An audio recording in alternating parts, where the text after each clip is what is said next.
Hi, Elon. Are you there? I am. Hey, so this is a cool Twitter Spaces. Learning a lot about this platform. Yeah, it's a great way to talk directly to people and have just a kind of a real-time conversation. Um, and yeah, so uh, yeah, thanks for doing this. So I guess, Cool.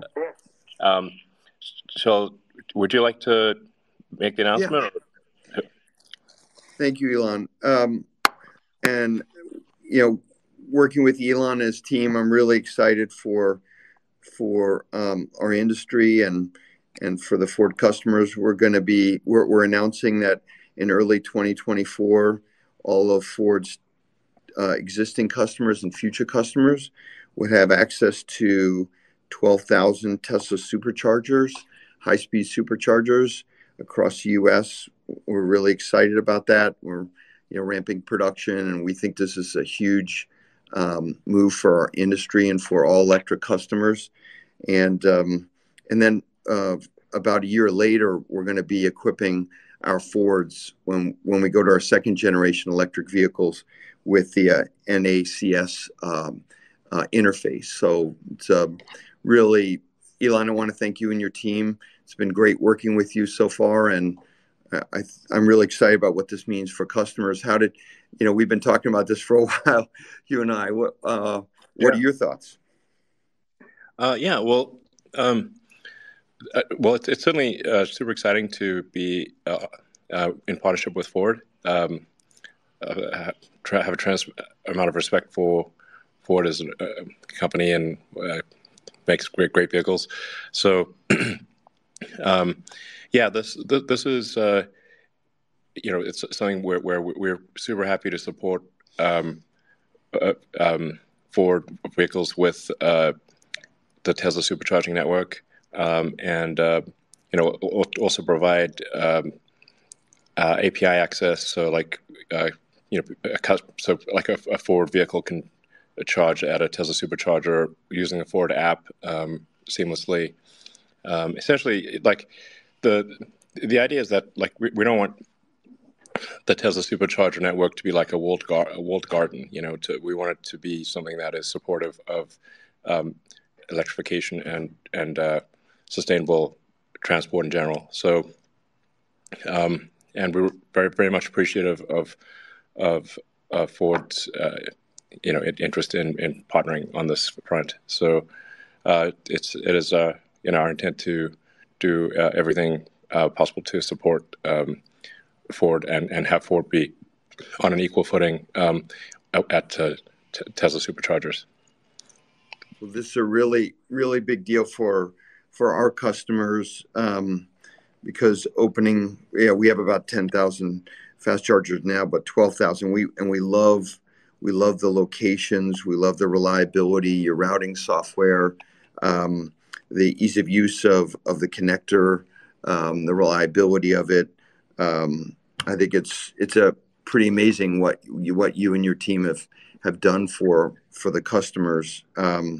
How are you seeing things in Europe? Because I know that's a little bit different. Well, the Europe spec, it's funny. I actually went to visit the EU Minister of Transport because I was, this is several years ago, because I was actually pretty upset about the EU design. And honestly, it was somewhat of a Kafka-esque situation, where I was told, well, it was designed by a committee. I'm like, well, we didn't know this committee existed. It's like, well, but you should have known. Like, I'm like, well, how are we supposed to provide input on something we didn't know existed? This is not possible. And it hadn't yet become law or anything. So I was like, well, how about if there's alternatives? Like you can have two, or and but unfortunately, the EU connector is very much a designed by committee situation, but we're somewhat stuck with it. In fact, we're not even allowed to have private networks in the EU that have the North American connector. So, but I think it is the team's done a good job, and it's a pretty great connector. So, and if we working with Ford and perhaps others can make it the North American standard, I think the consumers will be all the better for it. I know you and I've been, talking about what we can do together to advance, the industry and the customer experience. But it became clear to me, I was on vacation with my family last year in Lake Tahoe. I was driving back, I think, to Monterey, and my kids kept looking at me and going, "Hey, Dad, there's another supercharger. Can we stop there? How about there? How about on the I-5, Dad?" I was like, "No, we have to go over here behind this other building." And so it kind of became obvious to me, the job your team had done and what it means for customers. Absolutely. So, well, our goal really is to be helpful as possible in accelerating towards sustainable transport. That's also like why we open source our patents, and many of our designs are open sourced. So we're just glad to be as helpful as possible. And I think you alluded to it, but we should mention that there will be an adapter in the interim. So I think we're aiming for that adapter to be in production early next year. I think. Yes. Yeah. Yes. And that's a really big deal, because that, we don't have as many EV customers as you do, but we still have plenty. And for them to be able to have this benefit early next year already and not have to buy a new car is, I think, a real statement by you and the Tesla team, to be really thinking, prioritizing the customer's experience. So that's really a big deal. And of course, we're totally committed to the NACS interface itself going forward. That sounds great.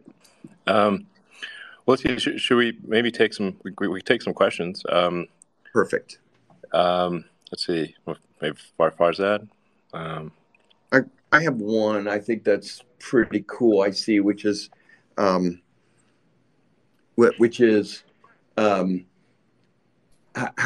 much it will cost. And so I was thinking that's a good one. We'll obviously try to make it as affordable and competitive as possible early next year. And we'll have different kinds of payment options like subscriptions, etc. Yeah, I think it will not be cost prohibitive. It'll be something that's quite affordable, in the hundreds of dollars range. It's an adapter, so it's not super expensive. Yep. Let's see. So, Farzad, did you have a question? Sure. Or comment? Yeah. No, thank you for bringing me up. Hi, Elon. Hi, Jim. Congrats on the announcement. Jim, I just want to give you props. I think out of all the legacy automakers, I really like the leadership that you've sort of driven for Ford, having the guts and the bravery of, really allowing the public seeing the financials for all your business units. I think is quite a leadership standpoint that I think should be noticed by the rest of the industry. How do you view that decision within the context of sort of this decision here today? And what are some of the, I guess, challenges or things that you've been able to learn from going through this transition, sort of this next generation of Ford, and sort of at just high level, how are you thinking about Ford where it stands today? I think it's just very impressive how you all decided to do that. I think it's really, really cool. Well, I think, obviously Tesla, stormed through the train station like 300 kilometer per hour Shinkansen. So it's like, we're learning a lot. I'd say splitting out the business really has been a game changer for us, because it's given us a lot. We really are focused on, this decision, on trying to work on behalf of the customer. And maybe when it was not broken out, we didn't have that laser focus. I think some of the things that we learned, frankly, a lot of them from Elon and his team is, our industry is kind of obsessed with these huge batteries, and I think that's maybe not the right approach. We should make the battery as small as possible, actually, with a really competitive user experience range, but have like really great fast charging experience combined with that, so we don't have to be driving around, $20,000 of extra batteries for customers. Yeah, exactly.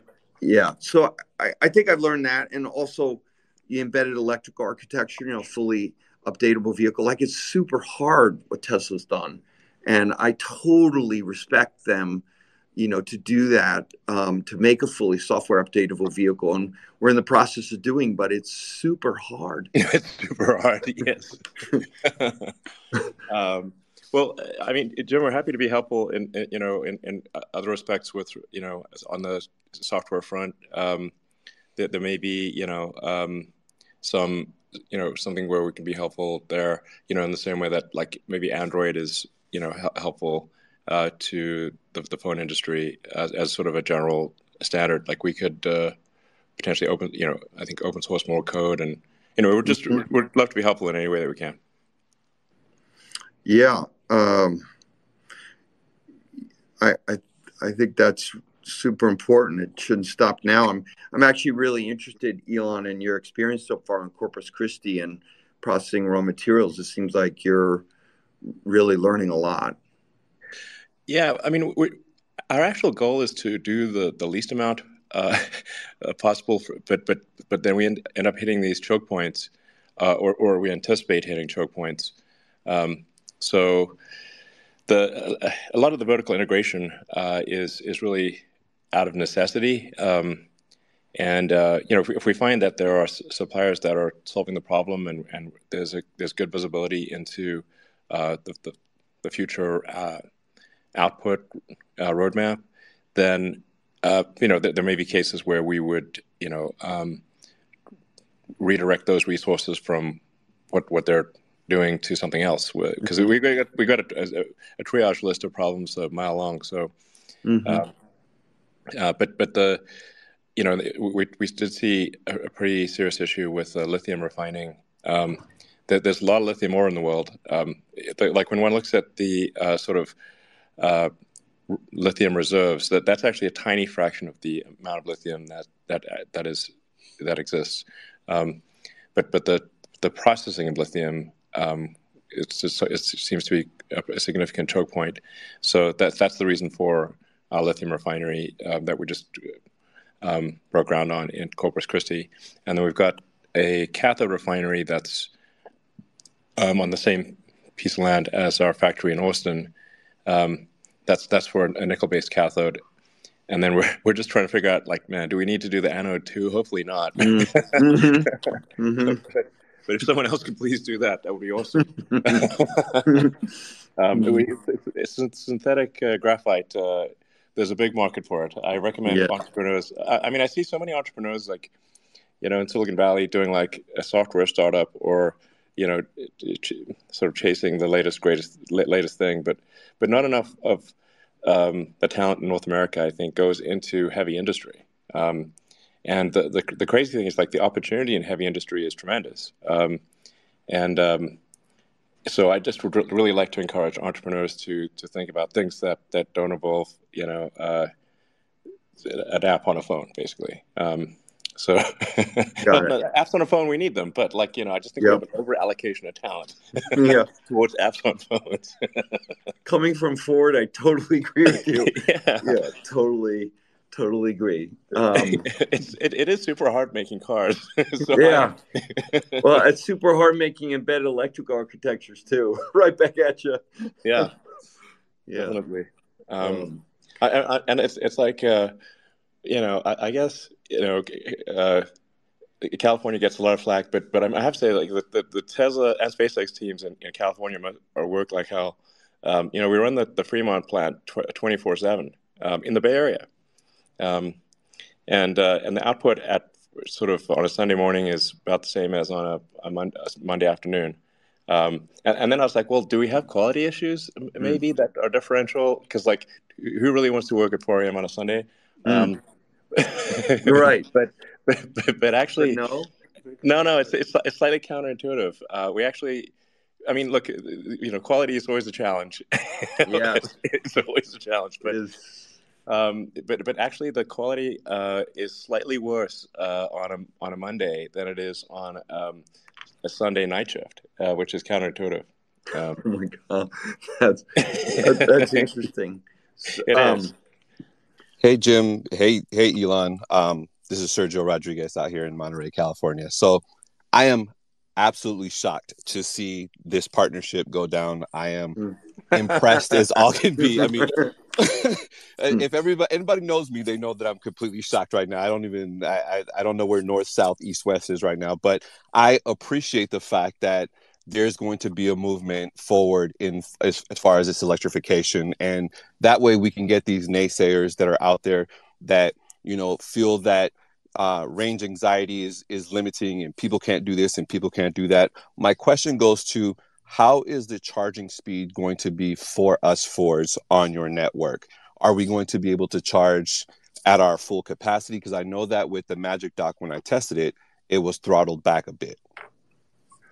It'll really be at whatever the physical limit is of the wiring, and so we'll make sure that the adapter is not the limiting factor. So it will, and the supercharge will not be the limiting factor. So it would really be anything that's on the vehicle side wiring. But we'll certainly go as fast as the vehicle battery will allow. So it's certainly the Tesla intent to make this a seamless and positive experience for Ford owners. Perfect. That's great. Thank you, Elon. I know we're getting the end of our time, but I have to ask you. For my podcast, I talked to Neil Antipas Tyson, and we were both deGrasse Tyson, and we were both kind of wondering, where is the Tesla Roadster in the universe right now? Because I have a feeling like you track it. Well, I have to say, for everyone out there who has a reservation on Tesla Roadster, I'd just like to say thank you for your patience. Because we are certainly testing the patience of the new Tesla Roadster customers. I'm actually in the studio here